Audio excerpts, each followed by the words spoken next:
warahmatullahi wabarakatuh. Gue doakan semoga Anda semua dalam keadaan sehat walafiat. Amin ya rabbal alamin. Baiklah, pada kesempatan kali ini kita akan membahas tentang negara-negara ASEAN. Adapun tujuan pembelajarannya yaitu supaya Ananda memahami, mengerti di mana letak geografis negara-negara ASEAN. Kemudian bagaimana interaksi antar negara yang masuk dalam kawasan ASEAN. Kemudian bagaimana hubungan timbal balik antar negara-negara ASEAN dan bagaimana faktor pendorong kemajuan negara-negara yang berada di kawasan Asia Tenggara. Sebelum Ibu menjelaskan yang lebih lanjut, mari kita sama-sama menyaksikan video berikut. Selamat menyaksikan. Negara-negara ASEAN beserta karakteristiknya. Anggota ASEAN adalah negara-negara yang tersebar di wilayah Asia Tenggara. Yang pertama adalah Indonesia. Indonesia merupakan tempat dideklarasikannya ASEAN. Indonesia beribu kota di Jakarta yang terletak di Pulau Jawa. Sebelah barat berbatasan dengan Samudra Hindia, sebelah utara berbatasan dengan Malaysia, Singapura, dan Laut Cina Selatan. Sebelah timur berbatasan dengan Papua Nugini, dan sebelah selatan berbatasan dengan Samudra Hindia. Yang kedua adalah Malaysia. Malaysia beribu kota di Kuala Lumpur. Malaysia merupakan negara persemakmuran Inggris. Malaysia terbagi menjadi dua wilayah besar, yaitu Malaysia bagian barat dan timur. Sebelah utara berbatasan dengan Thailand dan Brunei Darussalam. Sebelah barat berbatasan dengan Samudra Hindia. Sebelah timur berbatasan dengan Laut Cina Selatan, dan sebelah selatan berbatasan Indonesia. Yang ketiga, Singapura. Singapura beribu kota di Singapura. Singapura memiliki luas wilayah yang kecil dan terletak di wilayah Semenanjung Malaya. Walaupun kecil, Singapura menjadi negara paling maju di Asia Tenggara. Sebelah barat berbatasan dengan Selat Malaka. Sebelah utara berbatasan dengan Malaysia. Sebelah timur berbatasan dengan Laut Cina Selatan, dan sebelah selatan berbatasan dengan Indonesia. Yang keempat, Thailand. Thailand beribu kota di Bangkok. Thailand dikenal sebagai negara yang dibentuk tanpa melibatkan pertumpahan darah. Sebelah utara berbatasan dengan Laos dan Myanmar. Sebelah barat berbatasan dengan Myanmar. Sebelah timur berbatasan dengan Kamboja, dan sebelah selatan berbatasan dengan Malaysia. Yang kelima, Filipina. Ibu kota negara Filipina adalah Manila. Batas wilayah utara adalah Taiwan. Batas wilayah baratnya adalah Laut Cina Selatan. Sedangkan batas wilayah timur adalah Samudra Pasifik, dan batas wilayah selatan adalah Laut Sulu.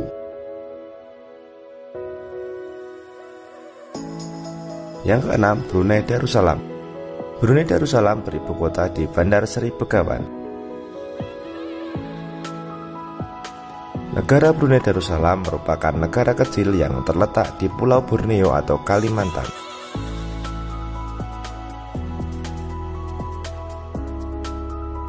Letak geografisnya adalah sebelah barat, timur, dan selatan berbatasan dengan Malaysia, sementara sebelah utaranya berbatasan dengan Laut Cina Selatan.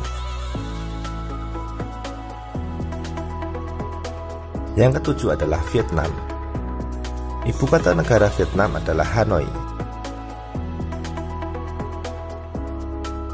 Sebelah utara berbatasan dengan negara Cina. Sebelah timur berbatasan dengan Laut Cina Selatan. Sebelah selatan juga berbatasan dengan Laut Cina Selatan, dan sebelah barat berbatasan dengan negara Laos dan Kamboja.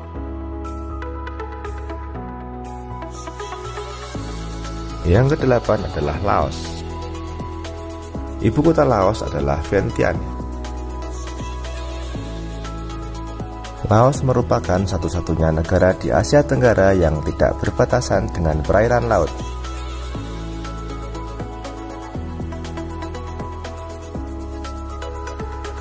Sebelah barat berbatasan dengan Myanmar, sebelah utara berbatasan dengan Cina, sebelah timur berbatasan dengan Vietnam, dan sebelah selatan berbatasan dengan Kamboja.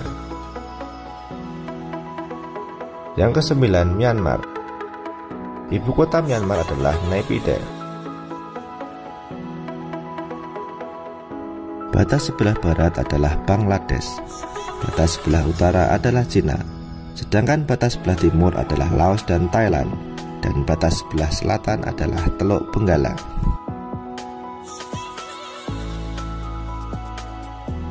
Selanjutnya adalah Kamboja. Negara Kamboja beribu kota di Phnom Penh. Sebelah barat berbatasan dengan Thailand, sebelah utara berbatasan dengan Laos, sebelah timur dan selatan berbatasan dengan Vietnam. Selanjutnya adalah Timor Leste. Timor Leste beribu kota di Dili.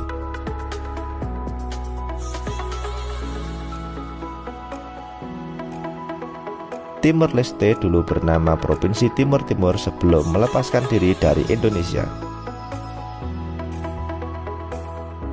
Sebelah utara berbatasan dengan Selat Umbal dan Selat Wetar. Belah timur berbatasan dengan Laut Arafuru. Belah selatan berbatasan dengan Laut Timur. Dan sebelah barat berbatasan dengan Nusa Tenggara Timur. Baiklah, setelah Ibu tampilkan video, Ananda-ananda sekalian sudah paham ya, atau sudah mengetahui negara-negara apa saja yang termasuk ke dalam negara-negara ASEAN. Baik, di sini Ibu akan menjelaskan secara rinci mengenai topik kita pada hari ini, di mana kita mengenal negara-negara ASEAN. Oke, mari kita lihat. Oke, yang pertama di sini, di mana sih letak geografis negara-negara ASEAN itu? Oke, secara geografis, ASEAN terletak di antara benua Asia dan benua Australia, serta Samudra Pasifik dan Samudra Hindia. Artinya, negara-negara ASEAN ini terletak antara dua benua dan juga dua samudra. Oke. Nah, selanjutnya, di mana sih letak koordinat negara-negara ASEAN itu? Sebelumnya, Ibu kasih tahu bahwa letak koordinat itu adalah letak suatu daerah berdasarkan garis bujur dan garis lintang. Ya, jadi negara-negara ASEAN ini berada pada koordinat 29 derajat lintang utara sampai dengan 11 derajat lintang selatan dan 92 derajat bujur timur sampai dengan 141 bujur timur. Oke. Next. Bagaimana interaksi antar negara-negara yang ada di ASEAN? Oke. Di sini interaksi. Kita bahas sedikit mengenai interaksi. Interaksi itu adalah hubungan timbal balik, ya. Nah, jadi bagaimana interaksi antar negara-negara yang ada di ASEAN itu? Interaksi negara ASEAN adalah kerjasama antara negara di kawasan Asia Tenggara, baik itu dalam bidang sosial, bidang ekonomi, bidang politik, pendidikan, dan bidang lainnya. Artinya kerjasama ya pada bidang-bidang tertentu gitu. Adapun faktor pendorong terjadinya kerjasama antara lain adanya kesamaan dan perbedaan sumber daya alam dan kondisi geografis. Contohnya, Indonesia dengan negara tetangga yang terdekat, dengan Singapura misalnya, atau dengan Malaysia. Nah, tentu ada kesamaan, misalnya kondisi geografis kita dengan Malaysia itu sama, kemudian adanya perbedaan sumber daya alam kita dengan negara tetangga kita, dan itu adalah faktor pendorong terjadinya kerjasama antar negara. Ya.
Bagaimana bentuk-bentuk kerjasama negara-negara di ASEAN?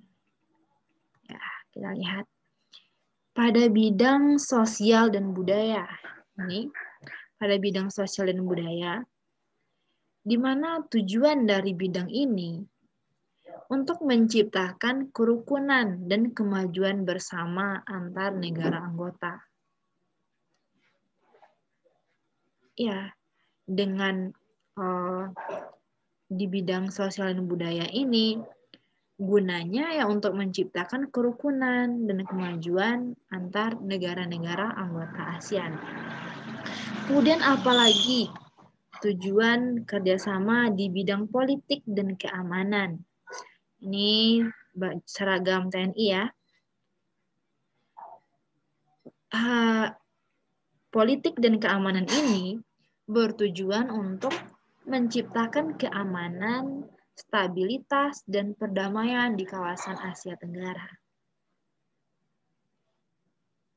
Kemudian, bagaimana lagi di bidang pendidikan?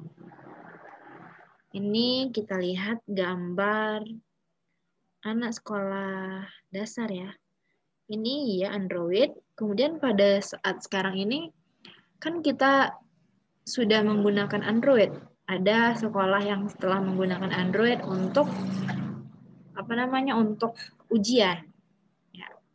Jadi bukan untuk main-main saja Android ini ya. Bagaimana sih kerjasama dalam bidang pendidikan? Kerjasama dalam bidang pendidikan ini bertujuan untuk meningkatkan kualitas pendidikan di kawasan Asia Tenggara dan daya saing internasional. Contohnya di Singapura misalnya ya. Singapura membuka untuk bagaimana mahasiswa yang ada di Indonesia atau siswa yang ada di Indonesia itu belajar di sana. Begitupun sebaliknya. Jadi guna untuk meningkatkan kualitas pendidikan di kawasan Asia Tenggara dan daya saing di tingkat internasional. Tuh, kerjasama dalam bidang pendidikan. Oke, selanjutnya upaya-upaya meningkatkan kerjasama di antara negara-negara ASEAN. Kita lihat apa saja upayanya. Diperlukan dorongan dari sesama anggota ASEAN berupa kekompakan, konsistensi, keterbukaan, persatuan, dan kesetiakawanan sosial.